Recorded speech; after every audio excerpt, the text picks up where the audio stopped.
Assalamualaikum warahmatullahi wabarakatuh. Shalom, Om Swastiastu, Namo Buddhaya, Salam Kebajikan. Yang terhormat Bapak Pujiono selaku dosen pengampu mata kuliah Teori Akuntansi kelas Akuntansi 2023G. Pada kesempatan kali ini kami dari kelompok 1 akan menyampaikan materi terkait aset dan pengukurannya.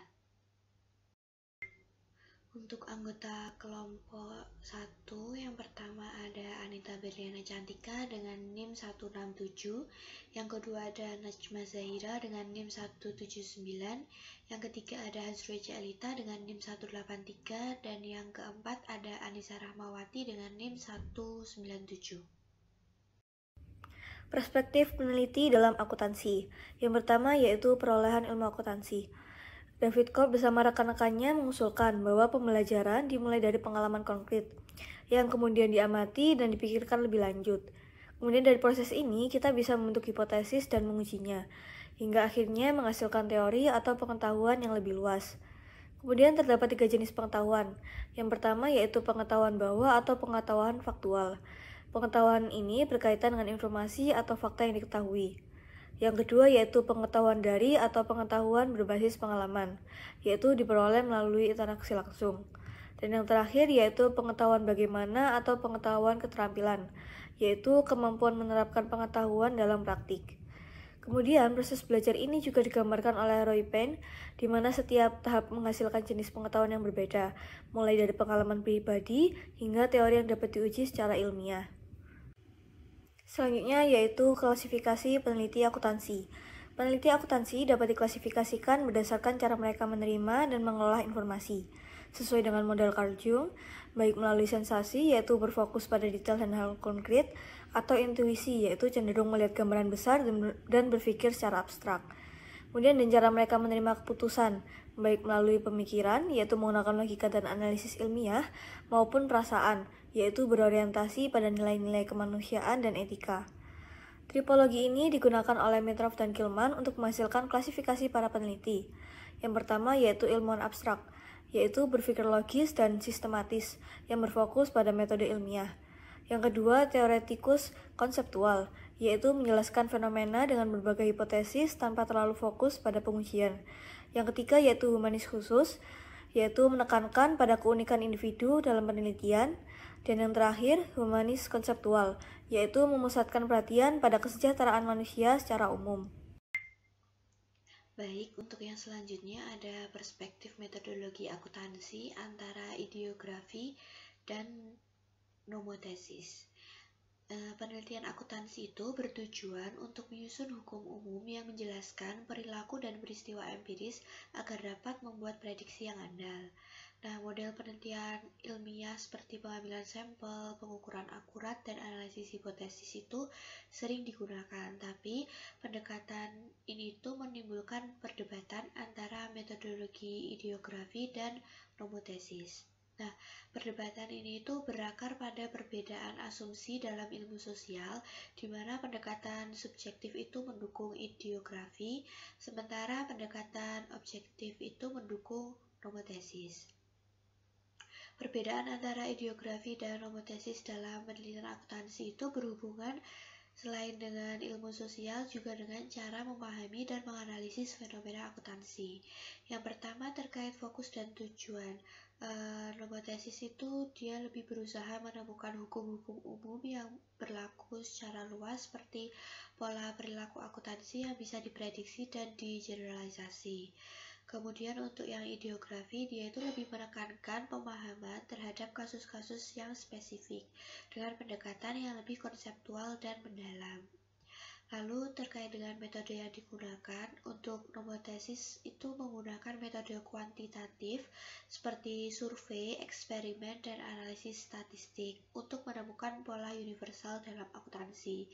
Sedangkan untuk ideografi itu lebih menggunakan metode kualitatif seperti wawancara, observasi langsung, dan studi kasus untuk memahami peristiwa akuntansi dalam konteks spesifik. Lalu terkait peran peneliti, yang monotesis itu peneliti bertindak sebagai pengamat independen yang mencari keteraturan dan hubungan variabel dalam jumlah besar. Sedangkan ideografi itu peneliti sering terlibat secara langsung dalam konteks yang diteliti, menggunakan pendekatan partisipasif untuk memahami fenomena yang lebih dalam lagi. Kemudian terkait jenis penyelidikan, untuk nomotesis itu penyelidikannya dilakukan dari luar dengan mengamati fenomena secara objektif. Sedangkan untuk yang ideografi itu penyelidikannya dilakukan dari dalam dengan memahami pengalaman individu dan konteks organisasi secara lebih mendalam.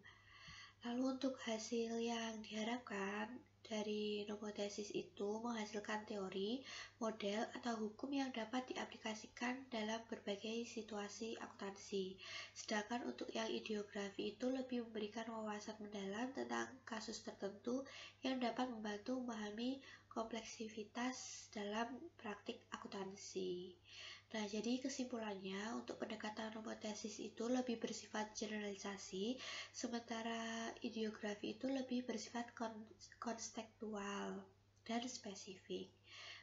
Meskipun keduanya ini tuh memiliki kelebihan dan kekurangan, banyak peneliti yang saat ini itu menggabungkan kedua metode ini untuk memperoleh pemahaman yang lebih komprehensif tentang akuntansi.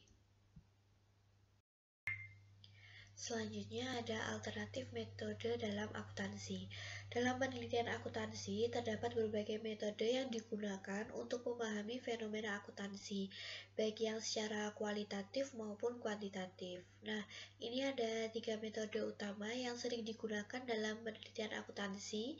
Yang pertama ada etnografi. Etnografi itu adalah metode penelitian yang dilakukan dengan mengamati langsung bagaimana akuntansi itu dipraktikkan dalam suatu organisasi.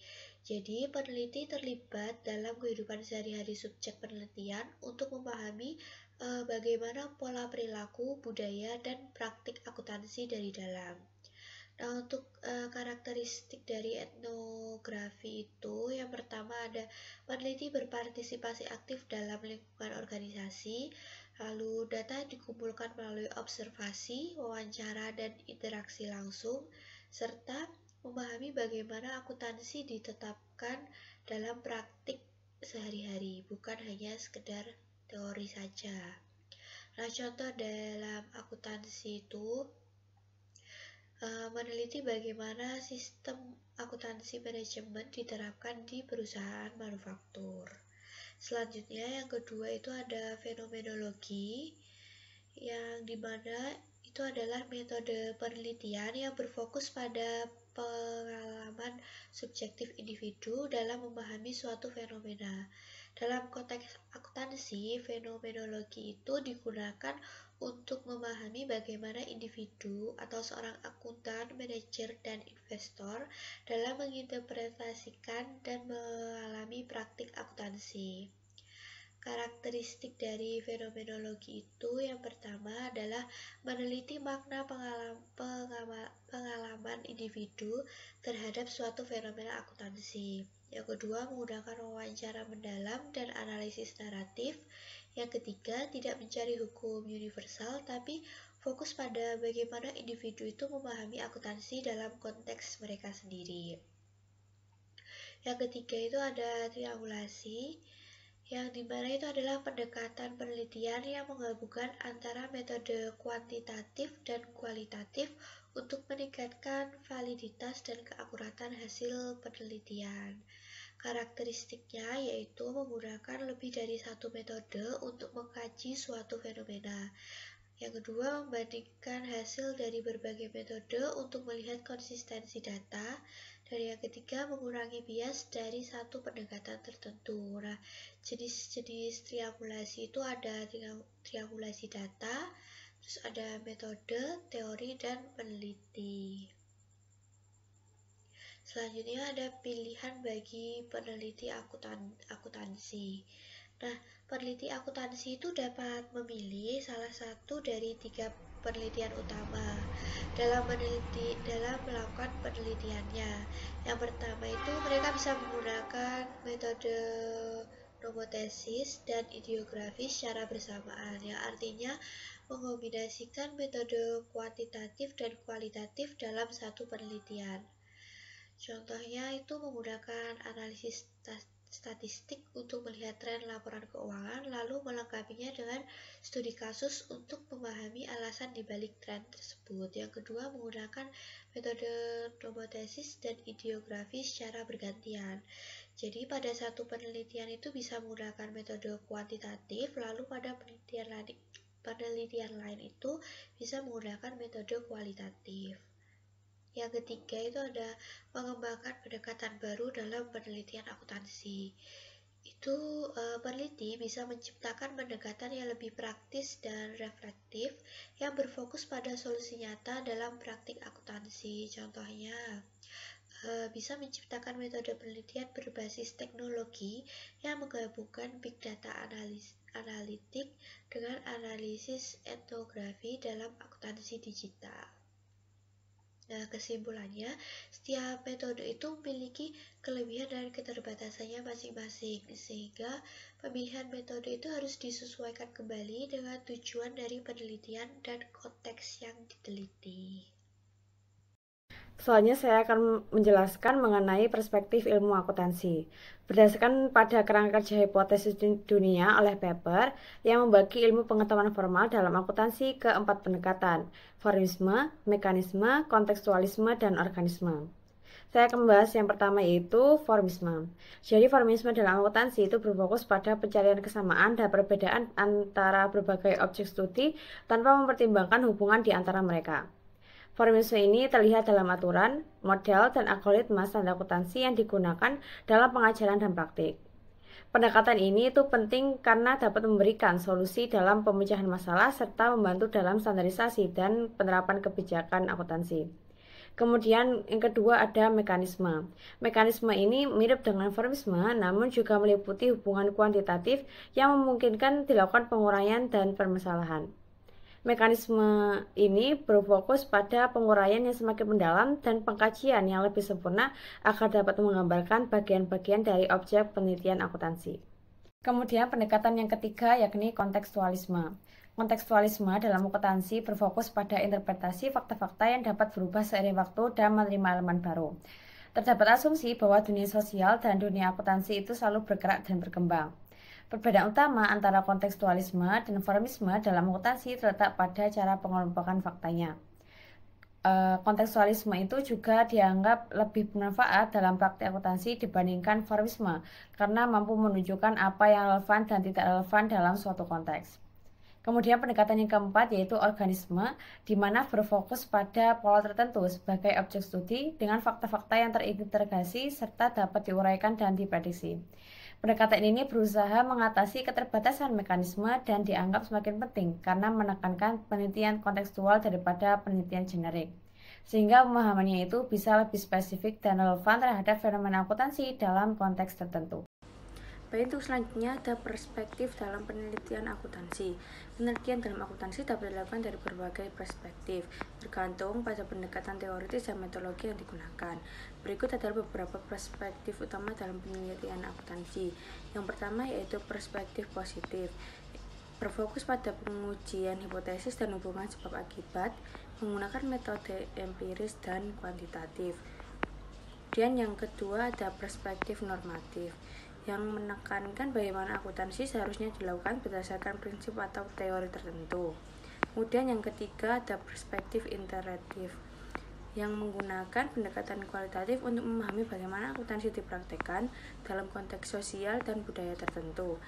Kemudian yang keempat ada perspektif kritis, yaitu menyoroti peran akuntansi dalam mempertahankan atau mengubah struktur sosial, politik, dan ekonomi.